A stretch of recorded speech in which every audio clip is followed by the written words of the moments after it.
ಮತ್ತೆ ಹೇಳಿದೆ ನೋಡ ಸಮ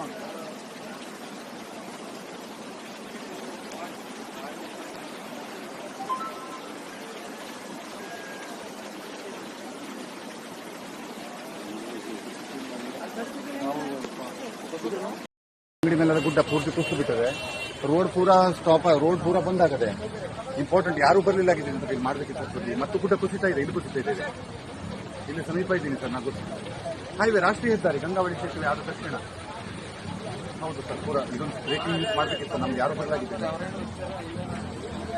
ನಾನು ಕಳಿಸಿದೆ, ವಿಡಿಯೋ ಕಳಿಸ್ತಾ ಇದ್ದೀನಿ ನಿಮಗೆ. ಸುದ್ದಿ ಒಂಚೂರು ನಾನು ಹೇಳಿದೆ ನಿಮಗೆ. ಈಗ ಸುದ್ದಿನ ಸಂಖ್ಯೆ ಕುಡಿತಾ ಇದ್ದೀನಿ. ಗಂಗಾವಳಿ ಸೇತುವೆ ಈ ಕಡೆಗೆ ಟ್ಯಾಂಕರ್ ಅಂತೂ ನೀನು ಹೋಗಿದೆ. ಅಂಗಡಿ ಒಳಗೆ ಒಂದು ಲಕ್ಷ್ಮಣ್ ಅಂಗಡಿ ಅಂತ ಒಂದಿತ್ತು. ಅಂಗಡಿಯವರು ಪೂರ್ತಿ ಎಷ್ಟು ಜನರು ಜೀವಂತ ಸಮಾಧಿಯಾಗಿದ್ದಾರೆ.